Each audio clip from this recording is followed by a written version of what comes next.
The meeting lasted 60 seconds.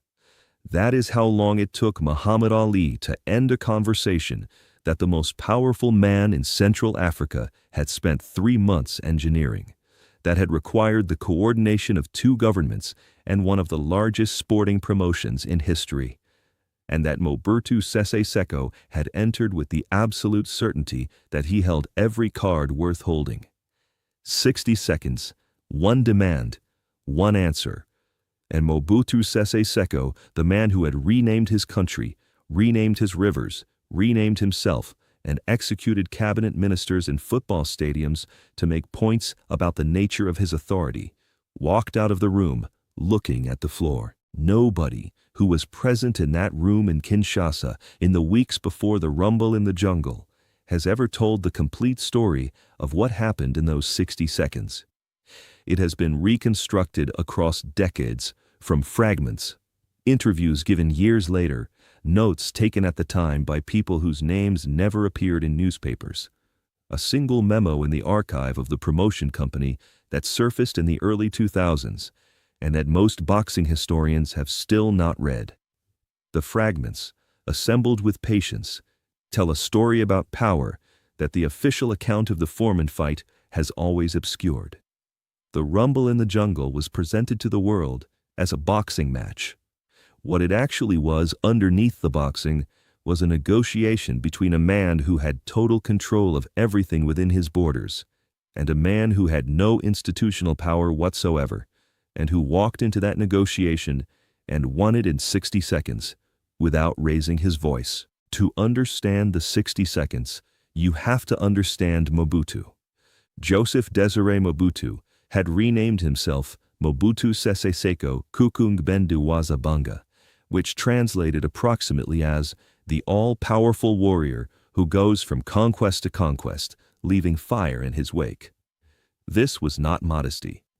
He had renamed his country Zaire in 1971, stripping away the colonial name Congo and replacing it with something older, something that was entirely his. He had renamed the Congo River the Zaire River. He had renamed cities, provinces, and government buildings throughout the country. He had banned the wearing of Western suits and neckties, requiring government officials and business leaders to wear the abacus jacket he had personally designed, whose name was a contraction of the French phrase meaning "down with the suit." He had nationalized foreign-owned businesses and redistributed them to allies. He had built, with remarkable thoroughness and over more than a decade of consolidating power, a country that functioned as an extension of a single man's will and self-conception. People who opposed him, even at the highest levels of government, were dealt with in ways that were designed to be visible. In 1966, less than a year after taking power, he had executed 4 former cabinet ministers in a public stadium in Kinshasa. The message had been received and retained. By 1974, there were very few people in Zaire who had not arrived at a thorough understanding of what it meant to tell Mobutu no. Mobutu had agreed to host the Ali Foreman fight for $10 million divided equally between the 2 fighters, because he understood precisely what $10 million of his government's money could purchase in terms of international visibility and prestige. He was not a boxing fan in any genuine sense, and he had no particular personal interest in either fighter as an athlete. What he had was an extremely sophisticated understanding of the relationship between global media attention and political legitimacy, and a calculation that having the most watched sporting event in the world take place in his capital city, with every major television network on earth pointing its cameras at Kinshasa, was worth considerably more than $10 million if its value was measured correctly. It would project the image of Zaire as a stable, prosperous, internationally significant nation. It would project the image of Mobutu as the leader who had made that possible. These images were worth more than anything money alone could purchase, and Mobutu knew it. But Mobutu also understood something else that the boxing promoters who had brought the fight to him had not fully calculated. He understood that having the fight was only the beginning of what was possible. What he wanted, beyond the television cameras and the international coverage and the images of Kinshasa as a modern, capable city, was a specific kind of endorsement. Not from George Foreman, who was a private man of few political words, who was disliked by much of the Zairean public anyway, because his arrival in the country had been accompanied by a German shepherd dog that reminded older Zaireans of the attack dogs used by Belgian colonial police. Muhammad Ali, in 1974, was not simply the most famous athlete on earth. He was the most famous Muslim on earth by a significant margin, and more importantly, he was the most famous person who had stood publicly against Western power at maximum personal cost and had survived it. He had refused military service on religious grounds when refusal meant losing everything.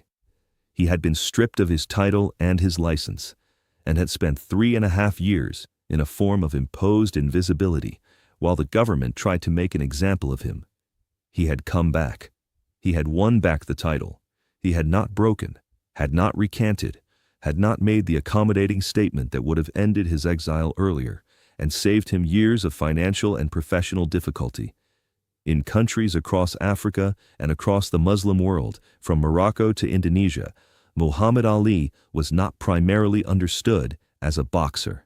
He was understood as a man who had confronted the most powerful government on earth on a matter of principle and had not been destroyed by the confrontation. That was a specific kind of meaning that Mobutu, who was building his own legitimacy partly on narratives of African resistance to external domination, understood with complete clarity. He wanted Ali to make a statement, not a complicated statement, not a detailed political endorsement of Mobutu's specific policies, which would have required Ali to know details about Mobutu's specific policies that Ali had no particular interest in learning. Something simpler, something that the cameras could capture and that could be distributed through state media, and that would allow Mobutu to present himself as a man who had the respect and the endorsement of Muhammad Ali. A handshake on camera, a few words about the dignity of Zaire, something that could be edited and presented as support. Mobutu had approached this objective with the patience and the indirection that characterized his political style. He had not made the demand directly when the contracts were signed. He had not raised it in the early weeks of the promotion, when Ali and his camp were still settling into Kinshasa. He had allowed the relationship to develop, had arranged meetings between his officials and Ali's people, had ensured that Ali was treated with the hospitality that Mobutu's government could provide in extraordinary quantities when it wanted to. He had created, carefully and deliberately, an environment of obligation and gratitude. And then, when he judged that the environment was sufficiently established, he had arranged a private meeting. The meeting was in a government facility in Kinshasa. The date was in late September 1974, approximately 2 weeks before the fight was originally scheduled to occur, before it was delayed by a cut above Foreman's eye. Present were Mobutu, 2 senior government officials whose role was to translate and to witness, a representative of the promotion, and Muhammad Ali. Ali had been told the meeting was a courtesy call, a chance for the president to offer his personal welcome and to discuss the importance of the fight to Zaire. This was not untrue, exactly. It was incomplete. The meeting began conventionally enough. Mobutu spoke about the significance of the fight, about Zaire's place in the world. He spoke well, as men who have maintained power for years in difficult environments tend to speak, with the practiced fluency of someone who has said important-sounding things for so long that the important-sounding things have become second nature. And then he made the demand. It was phrased carefully, as Mobutu phrased everything carefully. It was presented as a small thing, a natural extension of the hospitality and partnership that had already been established. A statement of support for the Republic of Zaire and for its leadership, something that would be heard by the people of Zaire and by African people everywhere. Something that would demonstrate that Muhammad Ali understood the importance of African self-determination and African leadership. something that Mobutu had no doubt Ali, as a Muslim man, and as a man who understood what it meant to stand against Western power, would be proud to offer. There was a silence in the room after the demand was made. Mobutu waited. His officials waited. The promotion representative, who understood what he was watching but had no authority over what happened next, waited. Ali sat in his chair and looked at Mobutu for a moment. Then he spoke. Through the translator, his response was approximately this. He had great respect for the people of Zaire, and he was grateful for the welcome he had received. And the fight was going to be something the whole world would remember. But he was not going to make political statements about governments. Not about any government. Not about the American government. Not about any government anywhere in the world. That was not what he did, and it was not who he was, and it was not going to happen today. And he did not think there was anything further to discuss on that subject. Then he thanked Mobutu for the meeting and stood up. Mobutu looked at him. The officials looked at him. Nobody in the room had prepared for this specific response, because nobody in the room had genuinely considered it as a possibility. The framework that Mobutu operated within, the framework of obligation and leverage, and the weight of hospitality offered by a powerful man in his own country, did not contain a version of events where the person across the table simply declined and stood up. Mobutu's leverage was real. The fight was in his country. $10 million had been paid with Zaire's money. Ali was a guest in every sense that the word applied to a man who was physically present in a country that Mobutu controlled. None of that had moved Ali in any direction that mattered. Mobutu said something through the translator. A final attempt at reframing, not a threat. Mobutu was too sophisticated for an immediate threat, but a reminder of the relationship and what it had required. Ali said, through the translator, that he understood and was grateful, and the fight was going to be magnificent, and the whole world was going to see what Zaire was capable of hosting. He said this warmly and without apparent tension, the way a man speaks when he has settled something in his own mind and has no remaining anxiety about the outcome. Then he left. The memo that surfaced in the early 2000s from the promotion archive describes what happened in the room after Ali departed as a silence of approximately 3 minutes. Mobutu sat without speaking. His officials sat without speaking. The promotion representative, who wrote the memo several days later from memory, described Mobutu's expression as one he had not seen on the man's face before. The expression of someone encountering a category of person they had not previously had cause to develop a response to. The fight went ahead. October 30th, 1974. Ali knocked out George Foreman in the 8th round with a sequence of punches that Foreman himself said he did not see coming until they had already arrived. Mobutu was present at ringside.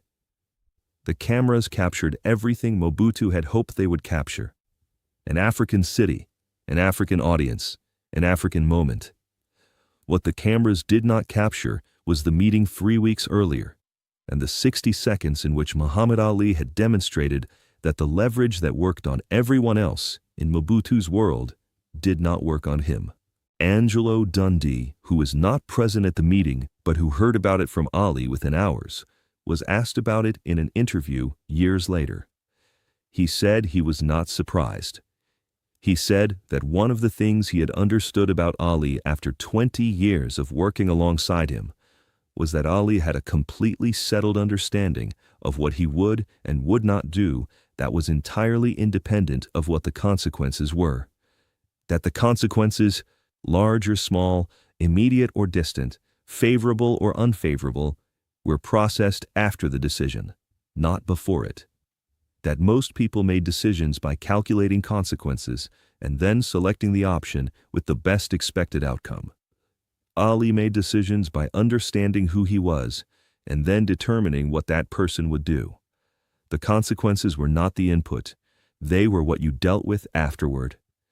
Dundee said this was not something he had taught him. It was something Ali had arrived with. something that had been there from the beginning. Something that no amount of external pressure, not the government, not the exile, not the stripping of the title, not the criminal charges, and not Mobutu Sese Seko in his own capital city with his own leverage and his own 3 months of careful preparation, had ever located the edge of. The rumble in the jungle has been described as one of the greatest sporting events of the 20th century. George Plimpton wrote about it. Norman Mailer wrote about it. A documentary was made from footage shot at the time. The fight itself, the rope-a-dope, the 8th round, the knockout, these have been analyzed and reanalyzed across decades by people who study what great fighters do in great moments. What has not been analyzed, because it was not on camera, was the meeting 3 weeks before the fight. The 60 seconds in the government room in Kinshasa. The demand that Mobutu believed he had every right to make and every reasonable expectation of receiving. The silence after Ali spoke. The 3 minutes after Ali left. Mobutu sitting in his chair, looking at the space where a man had been, who did not behave the way the available categories said a man in that position should behave. The official account of the rumble in the jungle is the story of a boxing match. The complete account is the story of 2 men in a room in September 1974, one of whom held every form of institutional power that the situation contained, and one of whom held none of it and did not appear to notice. If this story moved you, subscribe for more untold moments from Muhammad Ali's life outside the ring, where some of his most significant fights took place. Share this with someone who needs to understand that leverage only works on people who have decided that consequences come before identity. Leave a comment telling us what you think Ali was thinking in the silence before he answered. And remember, Mobutu Sese Seko spent 3 months setting up 60 seconds. Muhammad Ali spent 60 seconds ending them. The fight that the world watched was in October. The fight that mattered was 3 weeks earlier, in a room without cameras.